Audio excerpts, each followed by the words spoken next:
ব্লাউজের সামনের পার্টটা কাটিং করার জন্য আপনাকে লাইনিংয়ে কাটিং করতে হবে প্রথমে। তো লাইনিংটা দুভাজে ভাঁজ করে নেব, তারপরে এর ঝুল নিতে হবে। এমনি ব্লাউজে আমরা ঝুল 1 ইঞ্চি এক্সট্রা নিই, কিন্তু এখানে আমাদের 1.5 ইঞ্চি এক্সট্রা নিতে হবে। তো ঝুল নেওয়ার পর আমাদের কী করতে হবে, পুড লাইন নিতে হবে। তো এটা যেহেতু ডিপ পিড রয়েছে তার জন্য এর পুড আমি করছি 6 ইঞ্চি, ঠিক আছে। পেছন পাটটা ডিপ রয়েছে তাই জন্য এই 6 ইঞ্চি পুড আসছে, ততটাই মোড়া স্ট্রেট লাইন নিয়ে নিলাম 6 ইঞ্চি। এরপরে কি করতে হবে, এটাকে ছাতি নিতে হবে, ছাতির 1/4। যেহেতু এটা 35 ইঞ্চি ছাতি রয়েছে তার 1/4 হচ্ছে কি 8.5 ইঞ্চি 2 সুত ছাতি। তার সাথে আরও আমি 1.5 ইঞ্চি এক্সট্রা নিচ্ছি এক্সট্রা কাপড়ের জন্য। তো ভিডিওটা ভালো লাগলে অবশ্যই একটা লাইক করবেন, আর চ্যানেলে যদি নতুন হন অবশ্যই চ্যানেলটাকে সাবস্ক্রাইব করে পাশে থাকবেন। এরপরে আমাদের কোমরের কাছে আসতে হবে, কোমরের 1/4 নিতে হবে। তো আপনাদের যত কোমর তার 4 ভাগ করবেন, এবং তার সাথে আরও 1.5 ইঞ্চি এক্সট্রা নিচ্ছি আমি এক্সট্রা কাপড়ের জন্য। এখানে কোমরের কাছে এবং ছাতিতে কোনো এক্সট্রা নিতে হয় না এই ডিজাইনটা কাটিং করার জন্য। এরপরে আমি গলার চওড়া নিচ্ছি 2.5 ইঞ্চিতে, ঠিক আছে। গলার চওড়া নেওয়ার পরে এবার নিচ্ছি গলার লম্বা। গলার লম্বা আমার 6 ইঞ্চি আছে। তো গলার লম্বাটা আমি নিয়ে একটা চৌকো বক্স করে দেবো, দিয়ে আমি এরকম নর্মালি একটা গোল রাউন্ড শেপ করে দিচ্ছি। আপনারা আপনাদের পছন্দ মতন শেপ দিয়ে নেবেন। এরপরে কি করতে হবে, এখানে কিছুই কাটিং নেই, জাস্ট এই যে নিচ থেকে আমাদের 3 ইঞ্চি ওপরে বেল্টের জন্য দাগ টানতে হবে, ঠিক আছে। তো এদিক থেকে 3 ইঞ্চি আর এদিক থেকেও সেমভাবে 3 ইঞ্চি। আর এখানে আর কিছুই করতে হবে না, কোনো বেল্টের রাউন্ড শেপও দিতে হবে না। এখানে লম্বাভাবে আমাদের স্কেল দিয়ে এখানে একটা দাগ টেনে দিতে হবে। তো ভিডিওটা ভালো লাগলে অবশ্যই একটা লাইক করবেন। ব্যাস, এবার এটাকে কী করতে হবে, আমাদের যেহেতু 10 ইঞ্চি লম্বা পিঠ রয়েছে তার জন্য আমাদের বাইরের দিকে 1/2 ইঞ্চি তালপাট কাটিং করতে হবে। তো এই যে তালপাট কাটিং করে নিয়েছি। যারা তালপাট কীভাবে কাটিং করতে এবং কখন কোথায় তালপাট কাটিং করতে জানেন না, আমার চ্যানেলে দেওয়া রয়েছে, দেখে নেবেন। তো এবার এইভাবে 1 ইঞ্চি দিয়ে এইভাবে আমাদের সামনের পাটের মোহরার শেপটা দিয়ে দিতে হবে। দেওয়ার পরে এটাকে মেপে দেখবেন আপনার যতটা মোহরা দরকার ততটা আসছে কিনা। তো আমার একদম পারফেক্ট আসছে। এরপরে এটাকে কাটিং করে নিতে হবে। তো কাটিং করে আমি দেখাচ্ছি, যেভাবে আমরা এঁকেছি সেমভাবে কাটিং করতে হবে। ডিজাইনটা সেলাই করা এবং কাটিং করা খুবই সোজা, জাস্ট পুরো ভিডিওটা দেখতে হবে, স্কিপ করলে কিন্তু কিছুই বুঝতে পারবেন না। আমি খুব সহজ নিয়মেই বুঝিয়ে দিচ্ছি, খালি আমার হাতের দিকে লক্ষ্য করবেন আমি কিভাবে কাটিং করছি সেইটা খালি দেখুন। তো আমরা যেভাবে এঁকেছি সেইভাবেই খালি কাটিং করে নিতে হবে। নিয়ে এখানে আর কিছু কাটিং নেই। এবার কি করতে হবে, আমাদেরকে এই বেলটাকে কাটিং করব। বেলটা আমরা আলাদা করে জয়েন্ট করব, মানে পরে জয়েন্ট করব। আগে ওপরের পার্টটা রেডি করে নিতে হয়, তারপরে গিয়ে নিচের পার্টটা বেলটা মানে জয়েন্ট করতে হয়। এরপরে কি করতে হবে, গলার চওড়াটা কাটিং করে নিতে হবে, মানে গলার যেই শেপটা রয়েছে গলার শেপটা কেটে বাদ দিয়ে দেবো। আমি আবার বলছি, সেলাই বিষয়ে যারা নতুন অবশ্যই আমার চ্যানেলে দেখুন, অনেক ভালো ভালো ভিডিও রেখেছি। যারা পুড লাইন কীভাবে বার করতে হয় জানেন না, গলার চওড়া কীভাবে বার করতে হয় জানেন না, আমি আমার চ্যানেলে দিয়ে দিয়েছি ভিডিও, খুবই সহজ নিয়মে বুঝিয়েছি, অবশ্যই দেখে আসবেন। তো বেলটা আমরা পরে জয়েন্ট করছি।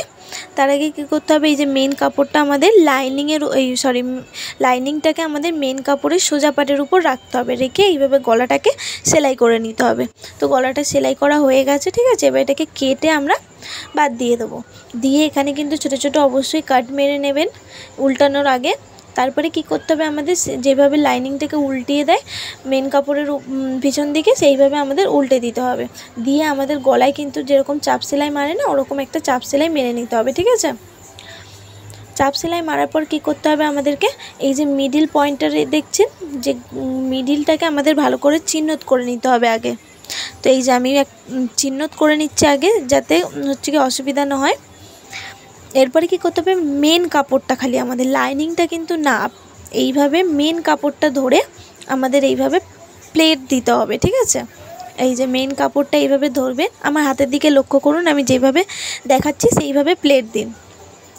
তো মেন কাপড়টা এইভাবে প্লেট দিয়ে এইভাবে পিন আপ করে নিতে হবে, ঠিক আছে।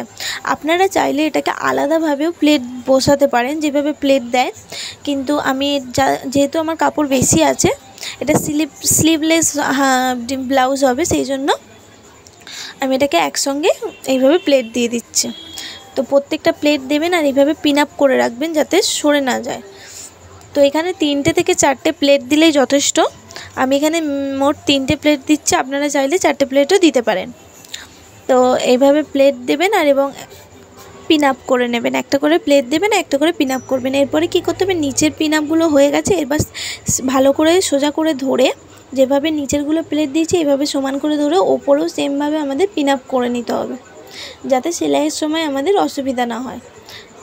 এইভাবে একটা একটা করে ধরবেন এবং একটা একটা করে সুন্দর করে পিন আপ করে নিতে হবে।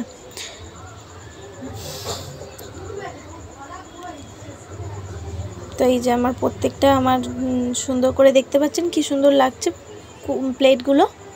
সেমভাবে আমাদের কি করতে হবে, এই পাশে যেরকম প্লেট দিয়েছি সেমভাবে আমাদের এই পাশেও প্লেট দিতে হবে, ঠিক মিডিল থেকে এইভাবে ছেড়ে যেভাবে আমরা এইদিকে করেছি। তো এইদিকেও আমরা 3টেই দেবো, ওদিকে যেহেতু 3টে দিয়েছি সেমভাবে এইদিকেও আমরা 3টে প্লেটই দেবো। এই যে প্রত্যেকটাতে আমি পিন আপ করে নিচ্ছি। তো ভিডিওটা ভালো লাগলে অবশ্যই একটা লাইক করতে ভুলবেন না কিন্তু, আর চ্যানেলে যদি নতুন অবশ্যই চ্যানেলটাকে ফলো করে পাশে থাকবেন।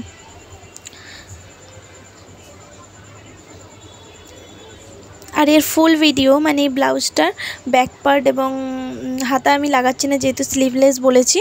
তো যারা দেখতে চান অবশ্যই কমেন্টে আমাকে জানান, আমি এর ব্যাক পার্টের ভিডিও খুব তাড়াতাড়ি আপলোড করে দেবো। আর এটা আমি বলেই দিয়েছি যে এটা ডিপ পিট হচ্ছে।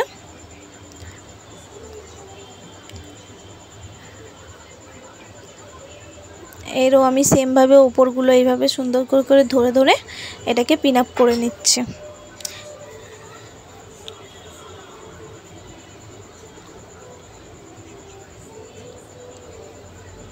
এই যে দেখতে পাচ্ছেন আমার হয়ে গেছে, প্রত্যেকটা প্লেট আমাদের দুদিকেই আমাদের পিন আপ করা হয়ে গেছে। এবার কি করতে হবে, এটাকে উল্টে দেবো, ঠিক আছে।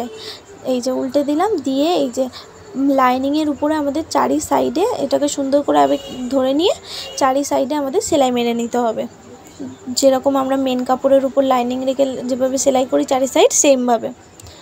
তো এটা সেলাই করে আমি তারপরে দেখাচ্ছি।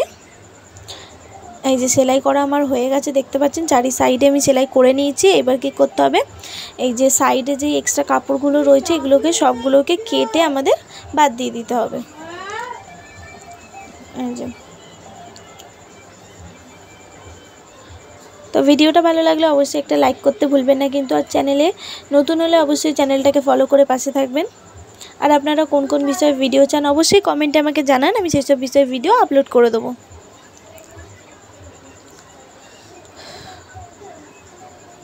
তো এটাকে কাটিং করে আমি তারপরে দেখাচ্ছি পুরোটা।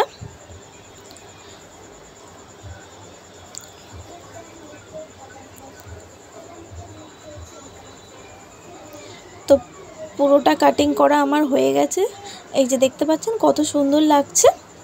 এরপরে কি করতে হবে, আমাদেরকে বেল্টটা তৈরি করতে হবে। বেল্ট অনুযায়ী আমাদের লাইনিংটাকে কাটিং করে মেন কাপড় কাটিং করে নিতে হবে।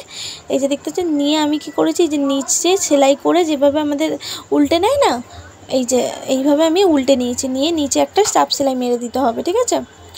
চাপ সেলাই মেরে দেওয়ার পরে এই যে চাপ সেলাই মেরে দিয়েছি আমি, তারপর কি করতে হবে, এই যে উল্টাতে হবে, এই যে সোজা দিকটা রাখতে হবে বেল্টের, ঠিক আছে। এই যে এটা উল্টো কিন্তু, এই যে সোজা, ঠিক আছে। এইভাবে সোজা দিকটা রেখে আমাদের এই যে লাইনিংয়ের উপরে, ঠিক আছে, মেন কাপড় না, লাইনিংয়ের উপরে এইভাবে ওপরের পার্টটার যে লাইনিং দিকটা রয়েছে, এই যে দেখতে পাচ্ছেন ওপরের পার্টটার লাইনিং দিক আর বেল্টের লাইনিং দিক এইভাবে রেখে আমাদের সেলাই করে দিতে হবে, ঠিক আছে। এই যে একটার উপর একটা রাখবো, রেখে এখান দিয়ে একটা লম্বা সেলাই মেরে দেবো, দিয়ে তারপর কি করতে হবে, দিয়ে তারপর আমাদেরকে এইভাবে উল্টে দিতে হবে, ঠিক আছে। তো সেলাই করা আমার হয়ে গেছে, আমি উল্টে দেখাচ্ছি এটা কীরকম আসবে। এই যে এরকম আসবে, এসে এইবার কি করতে হবে, এটাকে এইভাবে মুড়ে, এই যে একটুখানি মুড়ে আমাদের এর উপরে সেলাই করে দিতে হবে। আপনারা চাইলে এইভাবে রাখতে পারেন। তো আমি কি করব, এর উপরে একটু লেস লাগিয়ে দেবো যাতে দেখতে সুন্দর লাগে। এই যে এটা এইভাবে মুড়ে এর উপর আমি লেস লাগাচ্ছি। এই যে আপনারা আপনাদের পছন্দের মতো লেস লাগাতে পারেন, অথবা এটাকে এমনিও রেখে দিতে পারেন। তো লেস লাগালে কি হয়, খুব সুন্দর লাগে জিনিসটা দেখতে।